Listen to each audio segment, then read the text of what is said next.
एक बार इस कहानी को ध्यान से सुन लेना, सफल होने से किसी का बाप भी नहीं रोक पाएगा। नमस्कार राधे कृष्णा दोस्तों। आज मैं आपके लिए एक बहुत ही छोटी सी और बहुत ही मोटिवेशनल कहानी लेकर के हाजिर हुआ हूँ। इस कहानी में हम बहुत कुछ जानने वाले हैं, तो कृपया इस कहानी को छोड़कर जाने की गलती ना करें, क्योंकि विद्वान लोग कहते हैं आधा अधूरा ज्ञान जीवन के लिए हमेशा हानिकारक साबित होता है। इसीलिए ज्ञान को पूरा ही लें, इस कहानी को पूरा ही सुने। दोस्तों, आपका कीमती समय न बर्बाद करते हुए कहानी की तरफ गौर करते हैं, मगर उससे पहले यदि चैनल को सब्सक्राइब नहीं किया है तो चैनल को भी सब्सक्राइब कर लीजिए और वीडियो को लाइक शेयर कमेंट करना बिल्कुल न भूलें। कमेंट में राधे कृष्णा जरूर लिखें। आइए शुरू करते हैं। दोस्तों, ये कहानी है एक रोहन नाम के लड़के की, जो कि एक फुटबॉलर था। दोस्तों, आइए समझते हैं क्या क्या हुआ उसकी जिंदगी में। दोस्तों, एक बार एक रोहन नाम का लड़का रहा करता था, जो कि थोड़ा सा गरीब भी था। वह अपने लिए अच्छे से जूते भी नहीं खरीद पाता था, इसीलिए उसके पास में वही पुराने और फटे से जूते थे। उन्हें पहन कर के वह स्कूल में फुटबॉल खेलने के लिए जाता था। दोस्तों, प्रतिदिन एक सर थे उसके गांव के पास में, वही फुटबॉल सिखाते थे। दोस्तों, वह वहीं पर फुटबॉल सीखने के लिए जाता था, मगर उसके साथ के जो ही उसके मित्र थे वह पैसे वाले थे, तो उनके पास में अच्छे अच्छे जूते भी थे, जिससे वह अच्छा खेल पाते थे। मगर रोहन के पास में इतने अच्छे जूते न थे। वह हमेशा यही सोचता रहता था कि मेरा अच्छा खेलने की वजह मेरे जूते हैं। यदि मेरे पास नए जूते होते तो मैं भी बड़ा ही अच्छा खेल पाता। मगर दर्शक बंधु, बात यह थी कि वह रोहन अच्छे से खेल ही नहीं पाता था, क्योंकि वह मेहनत नहीं करना चाहता था। वह अच्छे से ट्रेनिंग नहीं करता था। जो भी सर सिखाते थे वह उसे फॉलो नहीं करता था।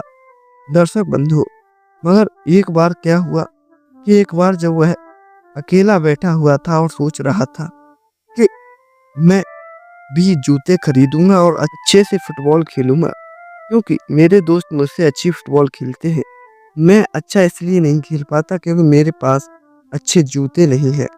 दोस्तों, वह जो उसके सर थे, जो कि उन्हें फुटबॉल की ट्रेनिंग देते थे, वह उस लड़के की बात को आराम से समझ लिया करते थे कि यह रोहन जो है, इसके पास में जूते नहीं है, इसीलिए यह सोचता है कि मेरे पास जूते नहीं है, इसीलिए मैं अच्छा नहीं खेल पाता। मगर दर्शक बंधुओं, बात कुछ और ही थी। वह अच्छे से खेलना ही नहीं जानता था।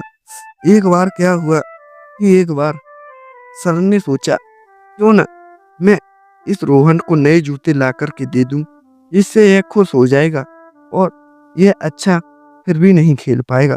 सर तो उसकी बात को समझते थे कि मेन प्रॉब्लम इसके जूते नहीं है, बल्कि यह खुद है। यह खुद अच्छा नहीं खेलना जानता, मगर दोस्त जूतों को देता है।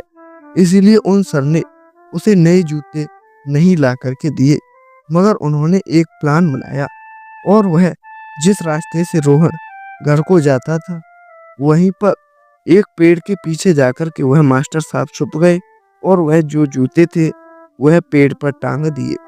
दोस्तों, एकदम से जब रोहन वापसी अपने घर को जा रहा था, तभी उसकी नजर एकदम से पेड़ पर टंगे जूतों पर पड़ी और वह बड़ा ही खुश हो गया। और उसने क्या किया कि झट से पेड़ पर चढ़ गया और चढ़ कर के उन जूतों को उतार लिया। और उतार करके जैसे ही उसने वह जूते पहने, तो वह जूते उसे बड़े ही अच्छे लगे और सोचने लगा, अब तो मैं भी अच्छा खेल पाऊंगा।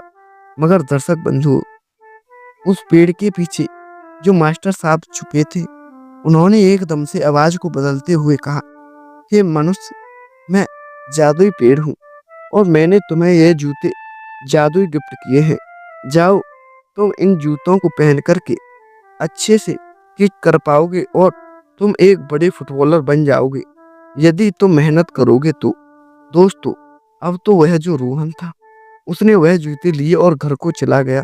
अब तो दूसरे दिन जैसे ही उसने नए जूते पहने, तो उसकी खुशी का कोई ठिकाना न रहा, क्योंकि वह यह सोच रहा था कि यह तो जादुई जूते हैं, यह तो अपने आप काम करेंगे और मैं आज भी फुटबॉल में जीत के आऊँगा और अपना नाम बनाऊँगा।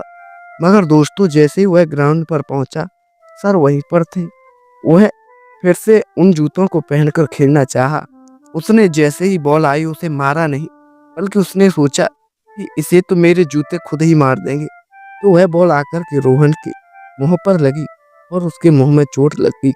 दोस्तों सर को पहले ही पता था कि आगे क्या होगा, इसीलिए जो सर थे वो वापसी जाकर के पेड़ के पास में छुप गए।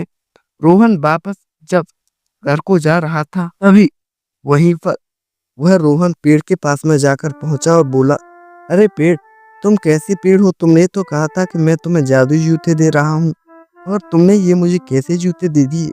इन जूतों से कहीं किक नहीं मार पाई मैंने, बल्कि मेरे मुंह में बॉल लग गई, जिससे मैं चोटिल हो गया। दोस्तों सर आवाज को बदलते हुए बोले, हे मनुष्य, तुमने बिल्कुल भी मेहनत नहीं की है। तुम बिल्कुल फ्री में काम करवाना चाहते हो। ऐसा तो आज तक किसी के साथ में नहीं हुआ जो कि बैठे बैठे कोई काम कर सके।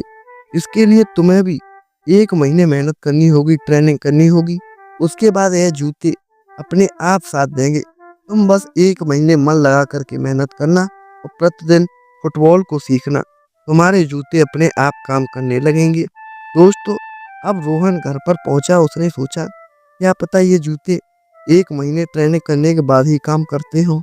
तो दोस्तों रोहन जो था वह अब तो प्रतिदिन सर के पास जाने लगा और ट्रेनिंग को अच्छे से लेने लगा। सर भी उसे एक बड़ा आदमी बनाना चाहते थे, बड़ा फुटबॉलर बनाना चाहते थे। दोस्तों सर ने उसे अच्छे से ट्रेन किया और 1 महीना जब आया, जबकि अब वह एक बहुत अच्छे से बॉल मारना सीख गया और बहुत मैच भी उसने जीते और आगे भी जीतता रहा।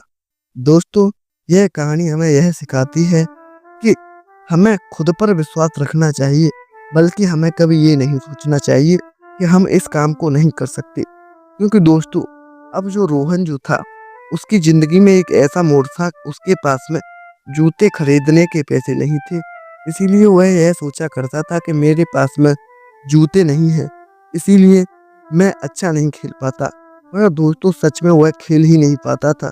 मगर सर के दिमाग के कारण वह अच्छे से खेलना चालू हुआ, क्योंकि सर ने उसे जादुई जूते बता दिए थे। तो उसे अंदर से यह लगता था कि अरे इस काम को तो मैं आसानी से कर सकता हूँ, क्योंकि ये जो जादुई जूते हैं ये मेरे साथ है। मुझे क्या है, बस 1 महीने मन से ट्रेनिंग करनी है और अच्छे से खेलना है। उसके बाद ये जादुई जूते अपने आप काम करना चालू हो जाएंगे। मगर दोस्तों वह कोई जादुई जूते नहीं थे, बल्कि उसकी अपनी मेहनत थी। उसने 1 महीने मेहनत की। ऐसे ही हमें भी अपने जीवन में यह सोचकर काम करना है कि हमारे साथ भी कोई है। यदि हमारा काम नहीं बनेगा तो वह हमारा काम जो दूसरा व्यक्ति हमारे साथ है वह अवश्य करवा देगा।